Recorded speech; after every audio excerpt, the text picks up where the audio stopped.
welcome to the opening episode of CardMisers. I am your host, Jake Kitterman. Hello, it's Travis Marshall.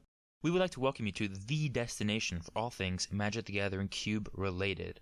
This podcast will explore the realm of Cube in its many different formats and styles. But what is a cube? That's a really good question, Jake. For some people, it's a six-sided square, but for Magic the Gathering fans, it is much, much more.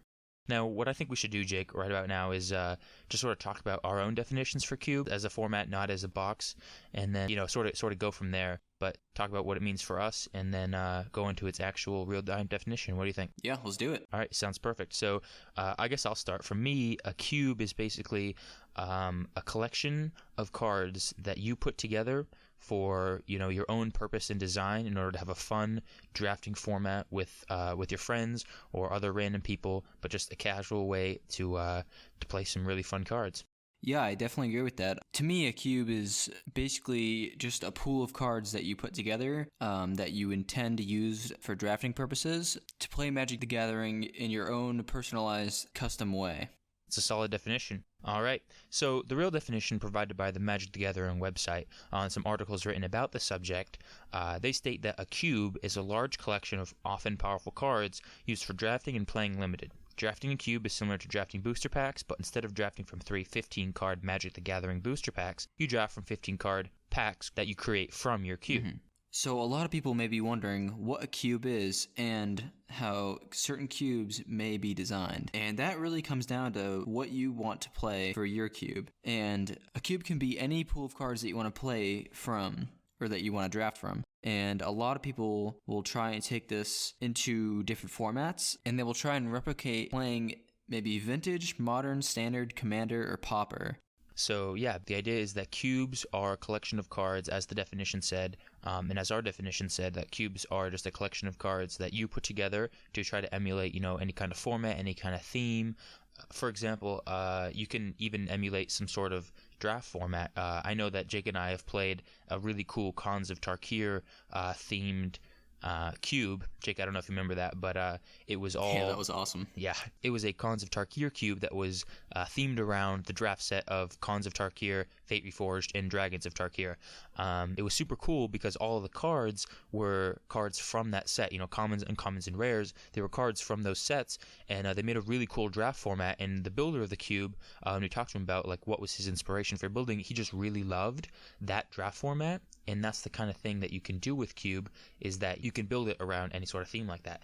And as Jake said, you can build it around certain formats like Vintage, Modern, Standard, Vintage Cube. As Jake and I both know, we watch a lot of Vintage Cube content on YouTube, and there's a lot of that out there. That's a really popular cube format. So that's basically what a cube is, and you've definitely heard of cubes through the grapevine. You might not have known exactly what they were, but that's the point of this podcast. That's what we're going to try to explore. Do you agree, Jake? Yeah, absolutely. We've had our own vintage cube, and now it is taken apart, but we definitely had a lot of fun with it. Another type of cube that came into my mind when you were talking about the Khans of Tarkir was the Innistrad cube, because that is my favorite set, and I'm pretty sure it's one of our favorite blocks as well with the Eldritch Moon. I know one time when we went to our LGS or local game store, this one guy had an Innistrad cube, and we played it, and it was one of the most interesting and fun cubes I've played almost out of any cube so far. Yeah, absolutely. I totally agree. It's really incredible to see people building these cubes around certain formats. It's something that we haven't done yet, but is a really cool design space for cubes. So do we want to move into what exactly a draft is, Jake? Yeah, definitely. Because to understand a cube, you really have to understand how to draft. So a draft format is basically a format of Magic where you have usually 3 packs. For the most part, with sealed packs, there's 15 cards in them. And what happens is you take your first pack, you open it up, you have 15 cards to look through, and you choose one of them and put it face down in your card pool, and you pass that pack to your right. And usually you do this with about 7 or 8 people, maybe at your LGS if there's a new set coming out, or you can do it between maybe 3 to 4 people. Yeah, absolutely. And I would just like to quickly interject for anyone who doesn't know, because we have potentially some new listeners who aren't very familiar with Magic. An LGS is just your local game store. It's just a slang way of saying it, but it's basically a local hobby shop or something. You can look them up online on a local game store finder on the Wizards website actually to find local spots for playing Magic. So that's just what we mean by that. So if we say LGS, we mean local game store. It's our local card shop. So anyways, yeah. So Jake, as you were saying, when you get to the end of a draft, what you're really trying to do, the goal of drafting, is to basically build yourself a deck. And so hopefully, all while you were drafting, when you're taking those cards out one by one from each pack, you were formulating a deck strategy, and that's basically the goal of draft, is to build yourself a deck, and then you play that deck against other people. And so with Cube, you're doing that exact same thing. You're drafting from packs. The packs can vary in size depending on the format. We might get into that later. But you're taking one card out, passing it along, as Jake said, and the goal, of course, is to build yourself a deck. And that's all that Cube is. There are, from 360 to 720 cards, again, depending on the format, in a cube, and what you're doing is just taking packs out as you would, for any other draft, and then drafting those, building yourself a deck, and then, playing from there. And so the only difference between cube and draft is that on one side you have these pre-wrapped packs, and then the other side you have 15 loose cards per pack that you just shuffle up and take out of the cube, and then you draft that way. Yeah, and that works out for me too, because I'm a fiend for cracking packs, and I can't spend that much money on packs because it's just not who I am. It's not economically feasible. Let you know that. Yeah, exactly that. And I really like the draft, so I don't want to have to pay, $15 every time I want to draft. And drafting Cube is an economically feasible way of playing Magic without spending a ton of money, really. Yeah, that's a really good point. Talking about playing Cube, cubes are a casual form of Magic. So when drafting and playing Cube, having fun is really the most important goal. It's not like a tournament or any competitive Magic. Where you're playing for some sort of prize. A lot of cubes, you're just playing with your friends, and you're playing so that you can use all these cards that you don't normally get to use. And along with it being a sort of casual format, obviously depending on where you go, if you're on Magic the Gathering online, it's not very casual. People are trying to beat you because there is a prize involved, but most of the time there's really nothing on the line. And therefore, with that comes the fact that it's much more accessible. You don't have to go anywhere in order to play. Necessarily. I mean, you might have to go down to your LGS, again, local game store, or get your friends together, but you don't have to drive down to, let's see, we live in Maine, so you don't have to drive down to Connecticut for some sort of event there or anything like that. You can just, play wherever and whenever it strikes your fancy. And so that's a really cool part of it. And then, as Jake was talking about before, with it being economically feasible, especially for those who really enjoy Magic but really can't afford to just go to draft after draft after draft and spend that, $10 to $15 per draft, it doesn't cost anything to play. Aside from the initial investment, it doesn't cost you anything else. Mm-hmm. Yeah, and there's only so many packs in the world to open. Yeah, and if you had up to you, Jake, you would open all of them, let's be real. Yeah, exactly. And while Cube is a really casual format, that makes having fun really just the most important goal of playing Magic this way. And you made a really good point of having Cube be really accessible to you. And that is really awesome because maybe some weekend I want to stay at home, maybe just hang out on my LGS and play around with a few friends. I don't want to have to drive down to Connecticut, like you said, just to play some Magic. And especially if I don't really want to play competitively, there's just not a point. So it's a really awesome way of having a casual, fun experience of playing Magic the Gathering. Yeah, exactly. Something I really want to bring up just real quick. We don't exactly have it written down here on our outline, but I realized that probably what we should do is sort of give you a few reasons why you should play Cube. And sort of that's what we're doing with this whole podcast, is sort of convincing you that Cube is a fun format and a good format to play. But Exactly. But I guess I just want to give a couple words to explicitly drive that idea home. For us, I think Cube is our favorite format. And now Cube spans many formats, but bear with me here. Cube is our favorite format because it's never the same thing twice. Sometimes if you build, commander decks or standard decks, you're playing the same game over and over again. And while that can be fun, especially in a competitive setting, it can kind of get old every once in a while from playing it so often. And we would know. I mean, we've dipped our toes into standard and modern and commander. But with Cube, what you draft can be different every time. And what's really fun about more casual cubes, cubes with a theme or commander cubes, is that you don't have to be super competitive when you draft, and so you can draft something that you're interested in, something that you find fun or really janky. I remember drafting, I forget what cube it was. It might have been our vintage cube. I remember drafting a wheel deck that just had tons of wheel effects. And for those of you who don't know what a wheel effect is, because I realize we're using a lot of Magic jargon here, a wheel effect is where you discard your hand and then draw a whole new hand.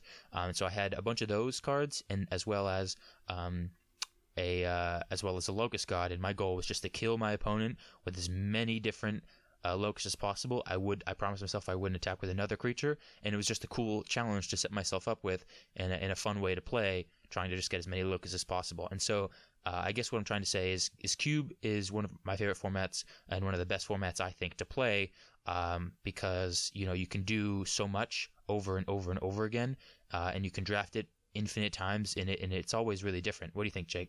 Yeah, I definitely agree with you. I think you brought up a really awesome point, because really you just picked one card while you were drafting and said, "Hey, let's make this fun," and try to build your deck around that. And draft, that's really hard to do sometimes. So in Cube, it actually can be really easy depending on how you design your cube. And if that is easy for you, there's most likely infinite ways you can go about drafting a certain deck or a certain archetype or a deck that focuses on certain mechanics. And that is what makes Cube different from a lot of versions of playing Magic, is that you can take almost any card in the cube and try and draft around it. Right. So what I want to know, Jake, I don't know if I've ever really heard this from you. What is your favorite part of drafting Cube? Why should other people draft Cube? What do you think? Yeah, so that's an awesome question, because back to the pack thing, I really, really like cracking packs, and Cube just allows me to do that over and over and over again, and that is definitely my most favorite part about playing Cube. My second favorite part about playing Cube is just playing with cards that I wouldn't normally play with, because in every format there's usually top tier decks, then the second tier, third tier, and for the most part you're going to kind of see the same cards over and over again in different decks, and sometimes that makes formats a little bit stale, and it makes people kind of beg for bans. And so with Cube, you're usually going to play with cards that you basically just wouldn't see otherwise, or you wouldn't play with otherwise, and just drafting the jankiest jank out there is just awesome, and playing with it and winning with it is a whole nother feeling. And if there's a card in your cube or there's a deck in your cube that is just dominating, you could just take those cards out, swap it in for something else that fits into your cube, and there you go. You have another 1,000 ways to draft. Yeah, I think you hit it right on the head, Jake, with that. That's some really good insight. And also a really compelling reason, to build a cube of your own and to play for our listeners out there. So I guess we'll move on to the next point on how cubes differ from usual forms of Magic drafting. There's not really a lot to this, aside from obviously the fact that you are drafting without the sealed pack of cards, as Jake mentioned. You're cracking packs, but in a totally different sense, as well as part of I think something that Jake really knows a lot about and is also a huge fan of, is that cubes can be fully customizable to any liking. So why don't you take that away, Jake? Yeah, and so this comes back to what I was talking about before. Basically, you can design your cube any way you want. You can play any card in the history of Magic that has been printed. And that is just awesome. And it really makes me excited, because I can play with, Gnat Misers, and I can play with... Don't you dare mention the patron of this entire podcast in such a casual way. All right? It is the Gnat Miser, not just a Gnat Miser. I can play a Gnat Miser off of a blacker Lotus, and in what other format can you do that? Now we're talking. Yeah, and just customizing your cube in any way that you desire is one of the coolest things in Magic, because you can take any color and kind of mess with it how you want, and shove it in your cube, and as long as it fits the goal and the theme of your cube, then whoop-de-doo, you just made an amazing format of Magic that you can play over and over and over again. Exactly. So when you're drafting your cube, basically what's going to happen is you're going to shuffle it up, because you have tons of cards in there, so you got to make sure it's really well shuffled. Shuffle all of that up, and then you're going to divide the cube into 15 card booster packs, depending on how many people you have around you. And then, just like in regular drafting, you're going to pick up your first pack, look through it, take a card, pass it to your right. The person on your left will pass their pack to you, and you just rinse and repeat until you build yourself a deck. So now you can see that drafting a cube is very much like drafting booster packs. Yeah, and you sparked an idea for me, which is you don't always have to draft Cube to play Cube. you can play cube by playing sealed and getting out 6-packs and kind of looking through those and build your deck based on those cards. But we'll get to that in a different episode. I think something like that, and alternate ways to play cube, deserves its own episode to go in depth on that. But that's actually a really good point to bring up.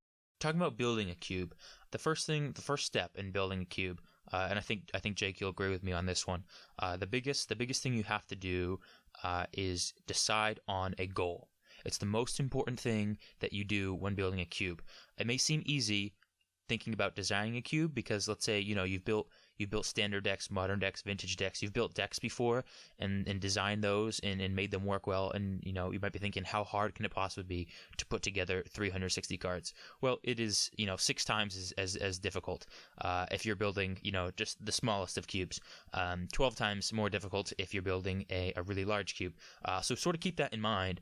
And so whatever sort of design problems you've had building any sort of standard deck, or any other sort of deck like that where you can even have 4 of each card, building a 720 card singleton cube is quite the task. And so what'll really help focus in all of your efforts is to decide on a goal, and so you have something that your cube is moving towards, and that focal point in the distance is how you're going to cut down on the wasted time and perhaps money if you're buying cards to test on putting your cube together. Because if you have a goal, it's a lot easier to find the right cards that you need in every single slot. What do you think, Jake? Yeah, I absolutely agree. And I believe that having a goal and deciding on a goal and working towards a goal for your cube is the most important thing while building a cube. And if you guys listen to this podcast and don't remember absolutely anything besides just this one point,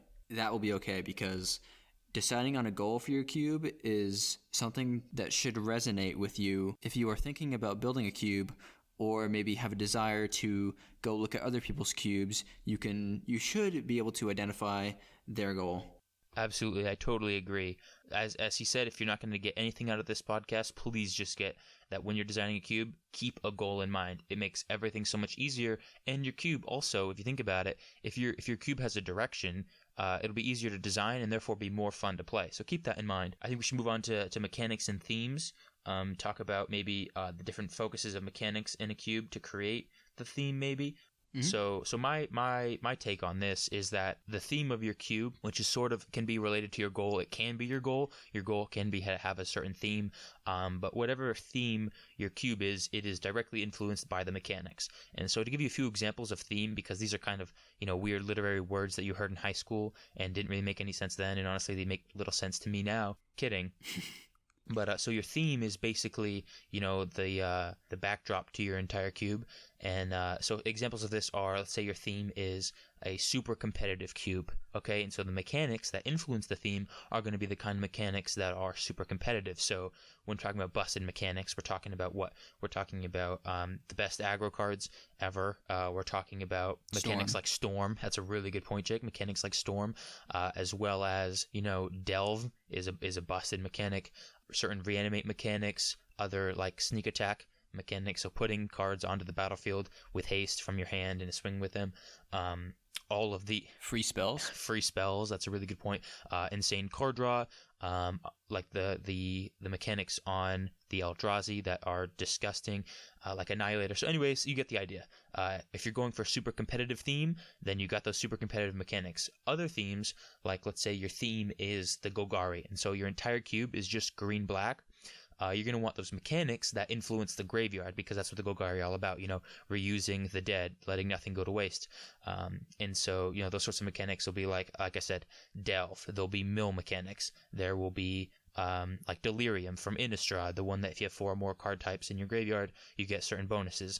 And so now you can sort of see that, your mechanics will influence what your theme is, or your theme will therefore influence your mechanics, whatever it is that you decide on first. But those sorts of things are interlocked, and it's important to keep those things in mind, so that you can either keep your mechanics on track or you can keep your theme on track, depending on which one is more clear to you, mechanics or themes. What do you think on that, Jake? Yeah, I definitely agree with a lot of the statements you made, and one thing that got me thinking was Earlier in this episode, we talked about drafting, a Khans of Tarkir blocked themed cube and an Innistrad themed cube.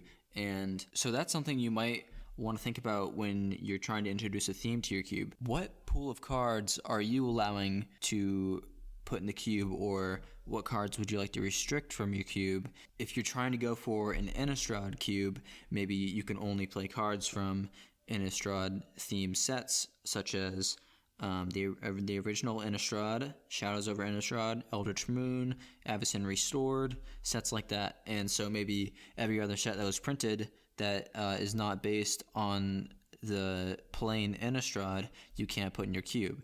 Back to what we said about different formats. So maybe if you're trying to play or build a standard cube, maybe you can only use cards that are legal and standard at that time. Or if you're trying to replicate a standard from the past, maybe you can only use the cards from that standard that you may have experienced in the past to try and put a theme to your cube. That's a really good point, Jake. Especially with building themes that are around something sort of concrete like a format.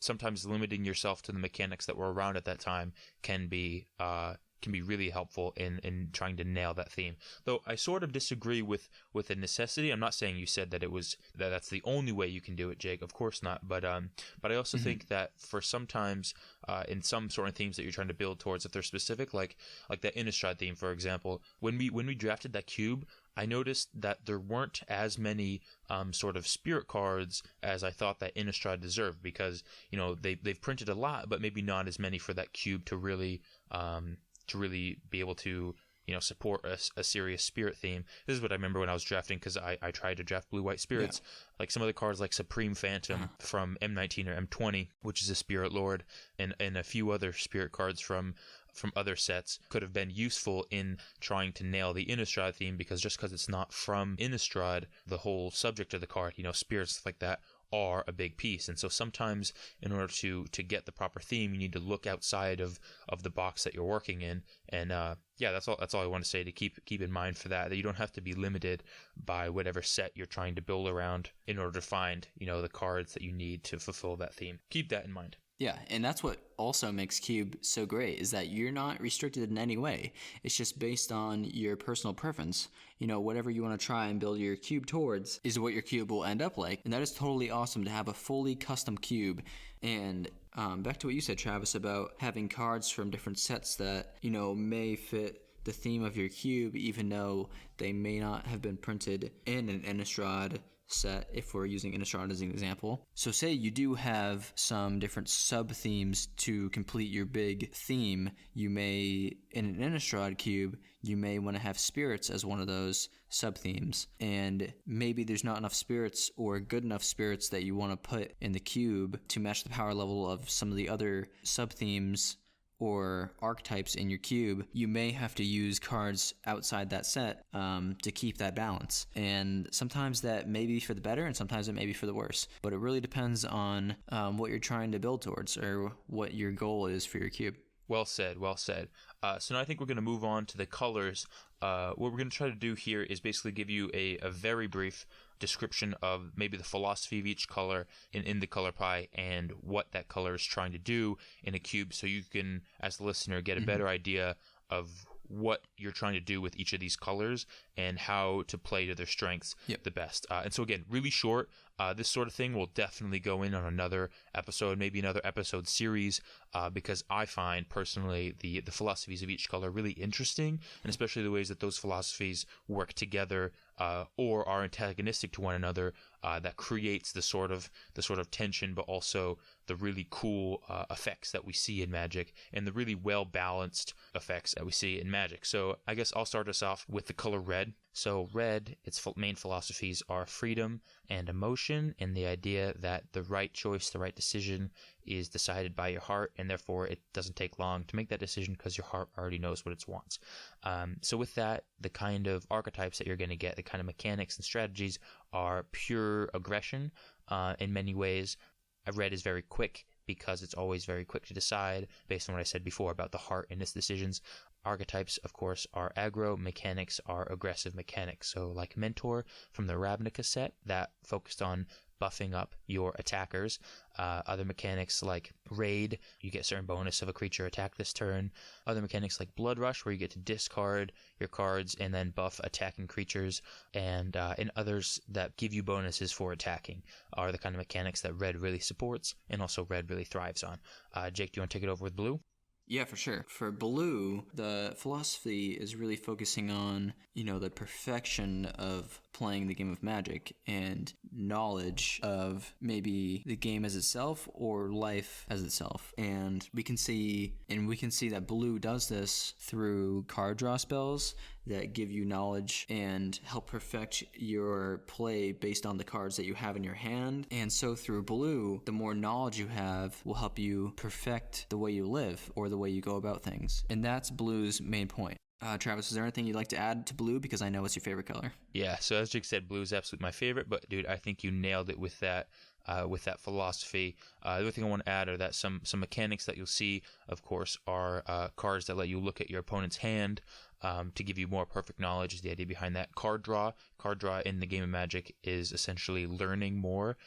Your hand is basically your brain, and the more cards you draw, the more knowledge you have, as well as cards like counterspells. And so Blue has the ability to sort of go into the code of the Matrix and sort of rewrite things so that they can counter a spell before it ever sort of came into being. And that idea is their mastery of knowledge and their greater knowledge than their opponent, so that they can sort of foresee what their opponent is going to try to do and stop them before they can ever do it. And so that's sort of the idea of a counterspell.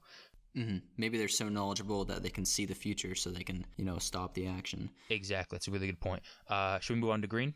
Yeah, definitely. So green is acceptance and the idea that nature is perfect. And so really green's philosophy is the acceptance of nature.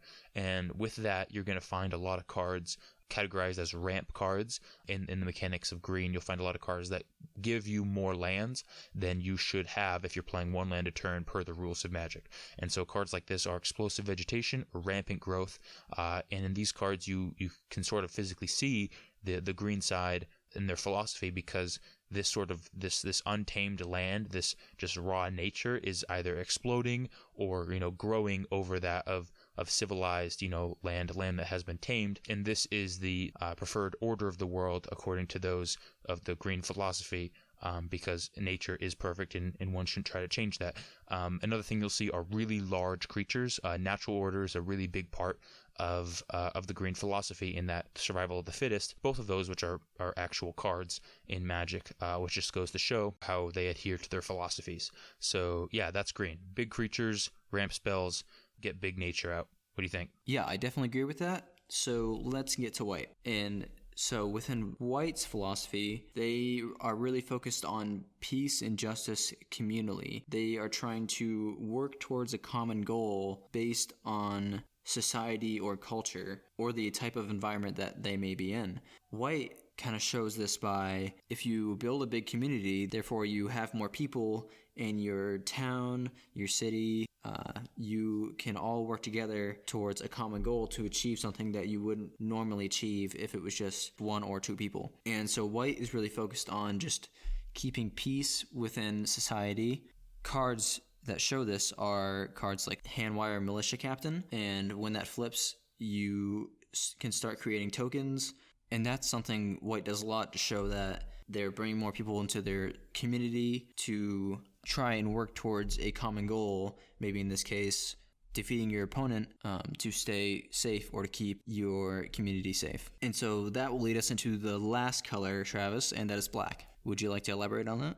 Real quick, to rewind back to white real quick, just want to add a couple things in terms of the mechanics. So with the idea of the community, as Jake was saying, a sort of mechanic that really shows that, as Jake said with the going wide strategy, are things like populate, or other token creators, cards like Anointed Procession, which double your tokens when you make them. And the idea behind this is that with white's philosophy, the group is always superior to the individual, and so the more you can add to that group, the more powerful you'll become. And so cards that create tokens and mechanics that create tokens rather are what white is really good at. I 100% agree with that, and that will bring us to our last color in the color pie, which is black. And would you like to elaborate on that?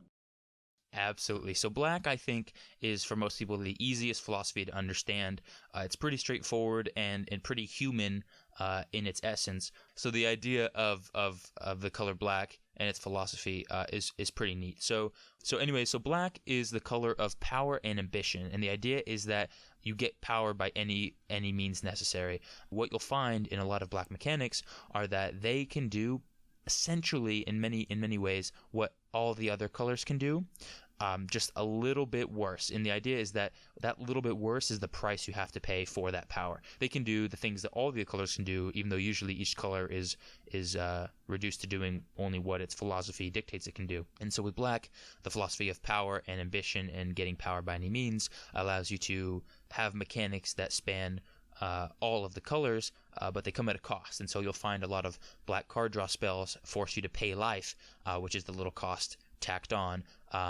Other black mechanics, a lot of them relate around death. Morbid, for example, if a creature died this turn, then you get to get some sort of bonus. There's a lot of sacrifice synergy in black. The idea of sacrificing the weak and the not powerful in order to gain more power is a big part of many black mechanics.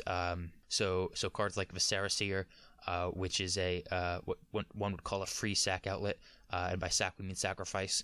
Another card is Carrion Feeder, which is also a sacrifice mechanic card. You also find other cards in black are really good at returning from the graveyard, and so cards like Undying or cards like Persist, which appear in many other colors, but are kind of that reanimate strategy where you are able to bring that creature back from the dead because death can't stop the power.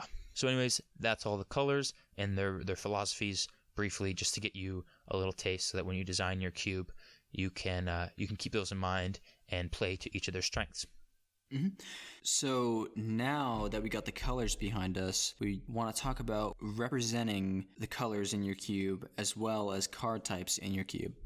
And what comes with this is a balance between the colors and maybe the card types in your cube, depending on what you're striving for or what your goal is. We cannot stress this enough. Balance is needed in a cube, whether that be in a mono blue cube, mono black cube, mono red, whatever you're striving towards. You want to try and keep the balance between the archetypes and the strategies that you will be building in your cube.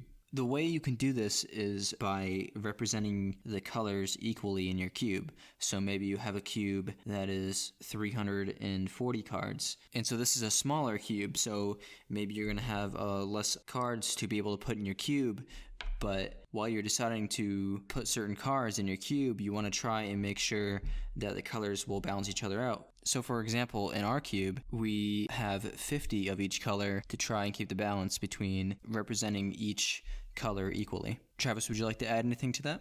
Yeah, I mean, you kind of said it all there, but basically the thing to keep in mind is that you want to have a balance between all of your colors, because if you don't, then you're not going to have a balance between each of your archetypes, and therefore certain decks will be less powerful than others, and that's not a way to have a really fun drafting experience in your cube. And so just aim for as much balance as possible. Don't make any color full of the really good expensive cards, and then let's say white, because that's usually the one left out with all of the really bad and boring cards, because then no one will draft white, and that's not something that you want, because you put that color in there for a reason. So just make sure you're keeping a balance in mind and that the power level is sort of the same.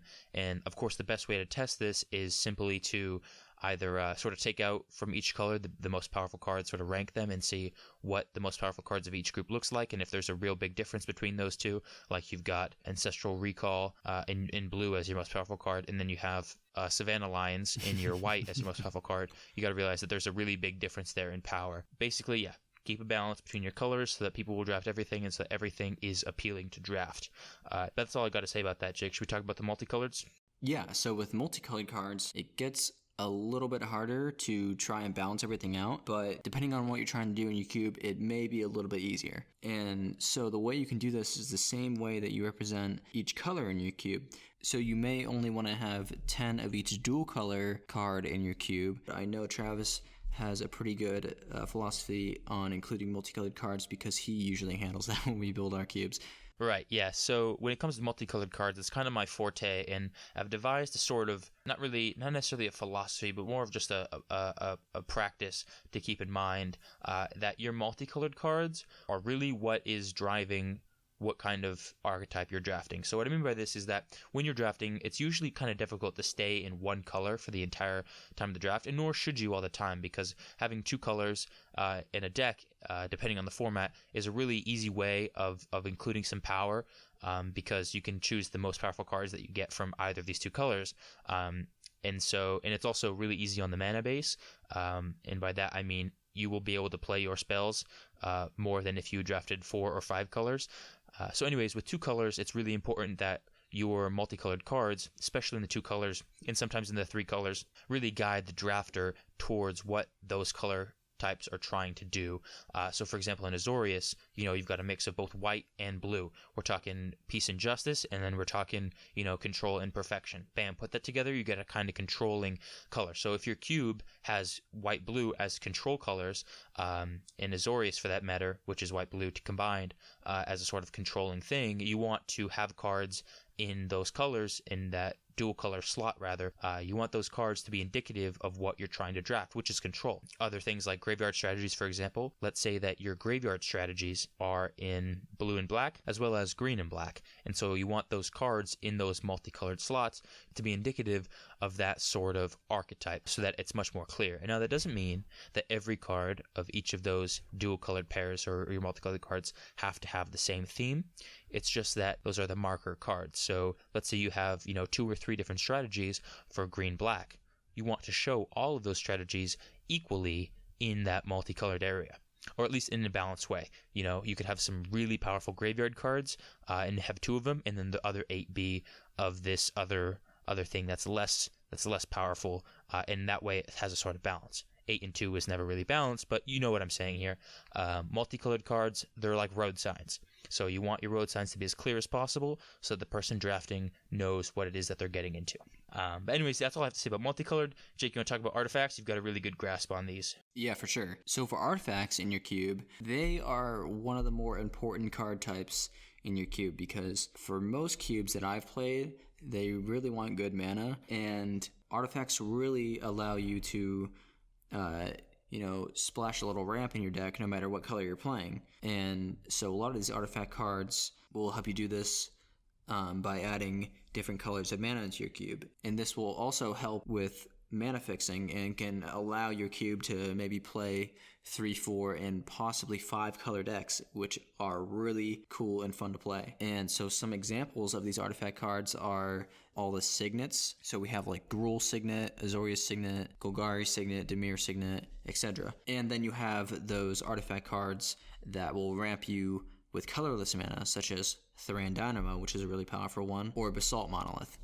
And so I know there's other types of artifact cards that don't just ramp you, and I know Travis has a few on his mind, most likely. Right on. Other artifacts that are important can be things like equipment, for example. So there are whole strategies in Magic and whole archetypes built around certain kinds of equipments. These sorts of artifacts can be really important to supplement, whatever strategy you have. Other cards like Conjurer's Closet, Bosch, Traxos, or Batterskull. These artifact cards help facilitate their own kind of strategy and can be really important to certain decks that need them, especially because they don't have a spot in the color pie, and so they can allow certain decks to do things that they normally wouldn't be able to do at all. Now the last part on this is the mana base. Lands can be super important because in terms of dual lands which provide more than one color of mana, those lands can be really important. But I'll real quick say that other lands can be sort of utility lands, which can do other things. So sort of like artifacts, cards like Blast Zone, as well as Ghost Quarter or Strip Mine can provide a neat little effect that you wouldn't normally be able to get,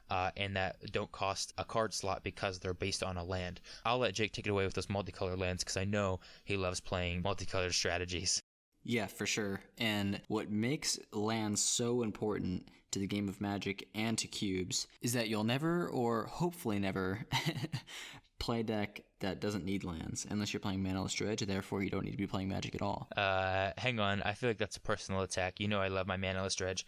It is the purest form of Magic, but that's beside the point. Jake, continue. Yeah, back to playing actual Magic.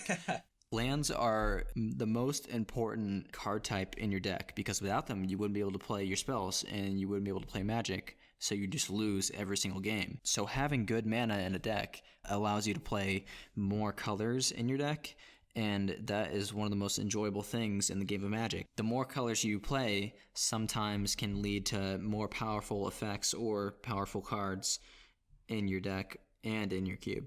The next point that we have is keeping the players in mind. So we've sort of touched on this throughout the entire podcast because it's one of the more important things when you're building your cube. And so you got to realize that your cube is going to be drafted by presumably, 7 other people, depending on the format, of course. And they could be, your best friends. They could be random strangers that you found in your local game store. Either way, it's going to be drafted by people who aren't you. So you have to keep that in mind when you're creating the cube.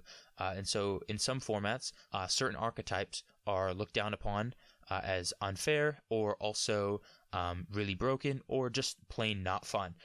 One good example of this is land destruction in Commander. If you're building a cube for the Commander format and you put tons of land destruction in there, nobody's going to want to play it. Nobody in Commander likes land destruction, or at least nobody who's not currently in a psychiatric ward of Arkham Asylum. Also, Storm is not broken. Jake, take that point away. Yeah, so if you want to have a cube where people don't get mad and flip the table on you, you definitely don't want to be playing Storm in your cube because that will make a lot of people mad. Let me just insert a point here. Jake doesn't like Storm because he doesn't like losing, okay?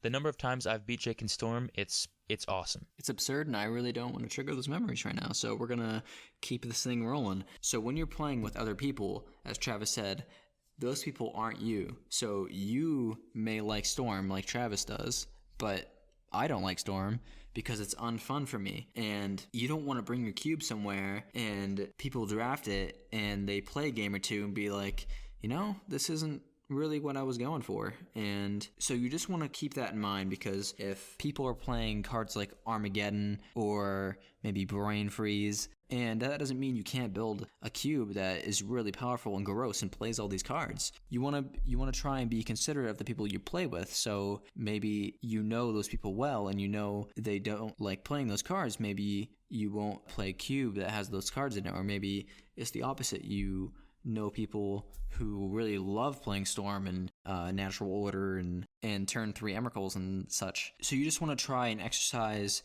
your empathy a little bit for other people while they play the game. So that is definitely something you should keep in mind while you're building your cube and when you're trying to find people to play with you. Absolutely. That was really, really well said. And especially like the part where you're saying, use your empathy bone, feel for other people. And also along this line is that when people are drafting your cube, they want whatever strategy they're drafting to be viable. When you're building your cube, a big thing you can do that goes a long way towards having people like your cube is to keep everything balanced, Nobody likes to be drafting something that they think is really cool and they really like, and then to find out that it's the worst strategy in your entire cube because you didn't balance your cube. So that's all I can really add to this. Jake, you really hit it out of the park there. Keep the players in mind because you're not the only one using this thing. Yeah, so let's talk about updating your cube. So updating your cube is one of my favorite things to do because whenever a new set comes out, I'm raving about all the new cards that we could possibly put in our cube to make it a lot more fun or maybe a lot more cohesive with the theme or the mechanics of our cube. Updating your cube is good for not only your playgroup and you, it's good to keep things fresh. You don't want to be playing the same thing over and over and over again because that's what makes Cube so much fun, is that you can play cards that you may not always play all the time and you won't have to play the same deck over and over and over and over again just to win. So another thing about updating cubes is that when new cards come out, you have a new opportunity to refine the strategies that you have. So let's say that you have a card in a slot that's supposed to be helping a strategy, but it does it worse than another possible card that just came out. That's a perfect spot for you to update your cube and upgrade it for that matter. And so that each strategy can keep getting better and better and more succinct and more just streamlined in the cards that you have. Like, let's say that you have these two cards that came out. This is just a good example because this is what happened recently with our Commander Cube, which has a Knight sub-theme, a Knight tribal sub-theme. We had an old card in there that had this effect. It was like a red card advantage effect, and then a new card came out that was identical to that card. They did the same thing, and they had sort of the same power, toughness, that sort of thing, same mana cost, but one of them was a knight and the other one was a devil. And so we're like, perfect, we'll swap these out, and now we have one more knight, which just makes that knight strategy a little bit better. And so things like that is what you want to keep in mind. But also, don't feel like you must update your cube with new cards, because if everything is balanced as it is, sometimes you don't need to fix what's not broken. Absolutely. So now that you have all of these fun cards in your cube, you've built a cube towards a goal, and you've worked in themes, archetypes, mechanics, and you've balanced your cube, how will you go about storing your cube? This is going to be probably the most important thing outside actually playing your cube and building your cube, because you want to try and keep your cards safe. And Travis has a few ways to try and help you guys keep your cube safe. Yeah, so when talking about storing your cube, you got to realize that it's really important, okay? You've sunk, many hours and probably lots of money into this cube, depending obviously on what you did. You've put a lot of time, a lot of effort, and a lot of money into this project. The last thing you want to do is just, throw it in a box and leave it there and hope that nothing bad happens to it, because, life happens. We've had basements flood, we've had cards get ruined, we've had just the sun in general bend all of our foils until they were unrecognizable. Like, it's wild what can happen to paper in this world. And that's something you got to also remember, is that these are paper. They are not plastic. They're not going to take a million years to degrade. They're a sturdy form of paper, and for that reason you need to really think about protecting them. Something that we do with all of our cubes is that we sleeve them up. That's probably number one. It'll prevent your cards from getting bent, prevent your cards from getting dinged up. It'll prevent them from getting scratched, etc., etc.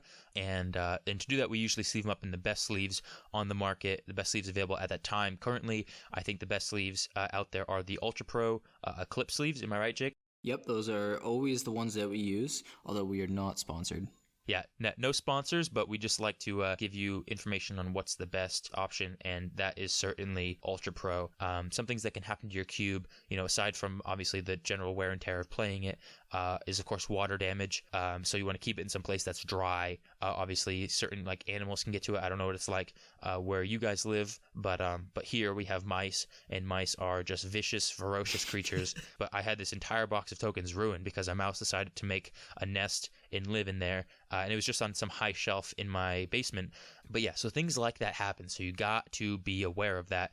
So we currently have for our Commander Cube this really nice magnetic little box that we just put all of the cards in, and that really keeps it quite safe. Can go and talk about that, finding the right cube boxes or improvising your own. Jake, you want to talk about that a little bit? Yeah, for sure. So for storing your cube in boxes, it's going to be really hard. I'm not gonna lie to you guys. We had a lot of trouble with this in the beginning when we first built our cubes.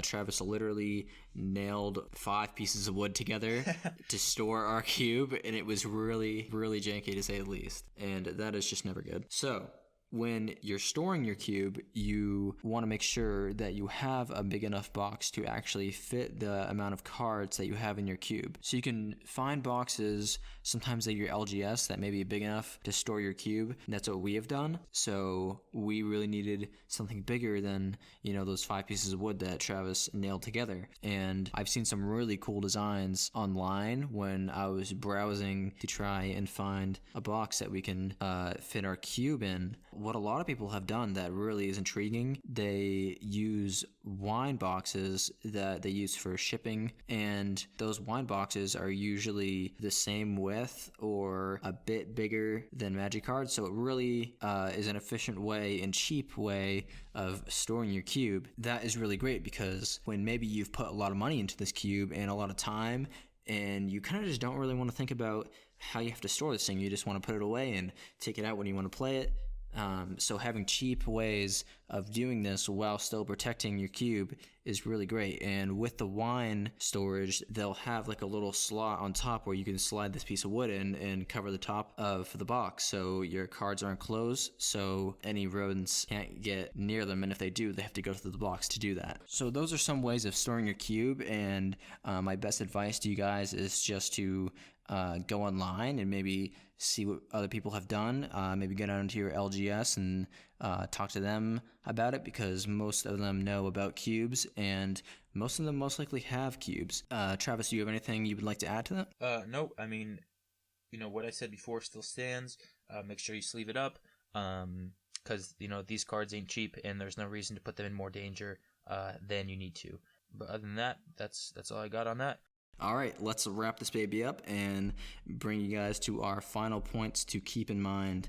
What this is, basically, we're just going to talk about, really quick what we spoke about before, and also give you, those reasons why you should look into building cubes. Because, again, it's super fun, super versatile format. Basically, make sure that your cube is fun for you to draft. That is sort of the biggest thing. It's fun for you, and it's fun for everyone else. Because if it's not fun for anybody, then what's the point in having it in the first place? You don't want to do it. Drafting cubes can be a super enjoyable experience if you do it right. And so just make sure that it's fun for you. And if it is, it doesn't really matter, whether it's the most powerful cube in the world, or whether it's the most interesting or unique. It doesn't matter. As long as it's fun for you and fun for those you draft with, that's good in our book. Yeah, so the number one goal of having a cube and playing cube is to try and have the most amount of fun possible. And that is probably the biggest thing you want to focus on while building your cube, along with deciding on a goal. Don't be afraid to update your cube, revise your cube, and maybe try and adapt your cube to something different. Don't be afraid to look at those new cards that Magic prints every year and see if they're good enough for your cube. Absolutely. And then again, a final point, what we just said, storing your cube, safe, dry spot, nothing's going to get to it. Sleeve up your cube. It'll keep it in great condition, and you will regret it if you don't, so just do it. It costs money to replace damaged cards, and you lose value if your cards get dinged up. So just keep that in mind. Always protect your stuff. It's important. But other than that, I think I'm done. We're ready to move on. All right. Yeah, so now that we have all of that on the stack and waiting for a resolution, we will head to the end step. Thank you all for sticking around for the end of the episode. As we leave the Miser's cage, we would like to share the Wayne quote of the week. Travis, would you like to elaborate on that a bit? Absolutely. So now for those who are not aware, all misers report back to the rat god himself, Little Wayne. What we mean by all of this, before we get into your actual quote, which Jake will deliver in his handsome manner, our patron saint here is Gnat Miser. You might have seen the card art in the intro. You might have seen him around. He's one of the best cards ever made, okay? 1 mana, does a lot of stuff. Look him up. So we're also huge fans of Little Wayne. Now, when you put those two things together, the best card ever printed and Little Wayne, you get something that's just beyond words. I mean, it is just... It is, I don't know. I can't even speak of it. That's why I'm so tongue-tied right now. It's outside this universe. Exactly. It's beyond the realm of comprehension. You just can't comprehend it. So anyways, that's why we, at the end of every episode, will share a Wayne lyric and challenge you all to find it and then let us know what song it's from. Obviously, we know, but we want you to find out, give it a listen, and then tell us so that we know you found it. Without any further ado, take it away, Jake. Yes, sir. So your quote of the week is... All rats get a die, even Master Splinter. All right, that's the end of the podcast. We're out. Until next time, Miser Gang. Peace.